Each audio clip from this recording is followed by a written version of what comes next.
Praise lord. ప్రభువైన యేసుక్రీస్తు నామములో అందరికీ వందనములు. ఈ దినము దేవుని వాక్యంలో నుంచి ఇర్మియా గ్రంథం 33వ అధ్యాయం 22వ వచనం. ఆకాశ నక్షత్రములను లెక్కింప శక్యము కానట్టుగాను సముద్రపు ఇసుక రేణువులు నెంచుట అసాధ్యమైనట్టుగాను నా సేవకుడైన దావీదు సంతానమును నాకు పరిచర్య చేయు లేవీలను లెక్కింపలేనంతగా నేను విస్తరింపజేయుదును. ప్రభునందు ప్రియమైన వారలారా, ఈ వాక్యము ఎంత ఘనముగా దేవుని యొక్క ఆలోచన బయట పెడుతుందో మనం ఆలోచన చేయాలి. ఇక్కడ రెండు విషయాలు కనబడుతున్నాయి. దావీదు సంతానము ఆకాశపు నక్షత్రములంతా తిరిగి సముద్ర తీరం అందలి ఇసుక రేణువులంతా అని చేస్తానని చెప్పినాడు. ఇదే వాగ్దానము అబ్రాహాముకు కూడా ఇచ్చినాడు. అబ్రాహాము సంతానంలో వచ్చిన దావీదు కూడా ఇదే వాగ్దానం ఇచ్చినాడు. అంటే ఈ మాట ఏం చూపిస్తుందంటే, జాగ్రత్తగా మనం ఆలోచన చేస్తే, దావీదు ఎవరు అని ఆలోచన చేస్తే రెండు రకాలుగా ఆలోచన చేయొచ్చు. భూ సంబంధంగా చూస్తేనేమో రాజుగా ఉన్నాడు, ఆత్మ సంబంధంగా చూస్తేనేమో దేవుని గాయకుడుగా, అంటే దేవుణ్ణి కీర్తించిన వ్యక్తిగా, దేవుని ఆరాధికుడుగా కనబడుతున్నాడు. ఈ రెండు విషయాలు మనం గమనిస్తే, భూ సంబంధమైన వాటిని గురించి ఆలోచన చేస్తే రాజులుగా, అంటే దేవుడు ఆయన సంతానంలో నుంచి రాజులుగా ఉంచుతానని కోరుకున్నాడు, అంటే అధికారం చేసేవారిగా ఉంచుతానన్నాడు.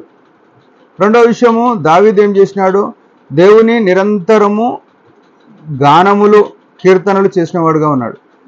ఆయన సంతానంలో మనముంటే, ఆయన సంతానముగా, అంటే దావీదు సంతానం అంటే యేసుక్రీస్తుగా ఉన్నాడు. యేసుక్రీస్తు సంతానంలో మనమున్నాము. ఆయన రక్తం వలన మనము రాజులుగా దేవుని గణపరిచే వారమై ఉన్నామా అనేది మనం పరిశీలన చేసుకోవాలి. మొట్టమొదటి విషయం ఇది.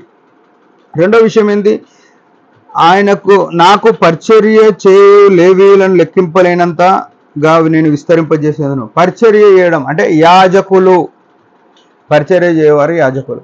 ఈ రెండు విషయాలు మనం గమనిస్తూ రావాలి. యాజకులుగా అంటే దేవుని వాక్యము పరిచర్య చేసేవారుగా, అంటే వాక్యం బోధించేవారుగా, దేవుని ఇంట్లో లేవీయులు అంటే దేవుని పరిచర్య చేసేవారు, దేవుని సంబంధమైన ఆలోచనలు చెప్పేది. రాజులైన యాజక సమూహముగా, అక్కడనేమో చూస్తే రాజులుగా దేవుని గణపరిచే వారంగా ఉండాలి.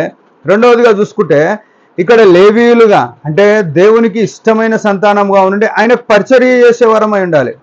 ఈ రెండు విషయాలు మనం గమనించాలి.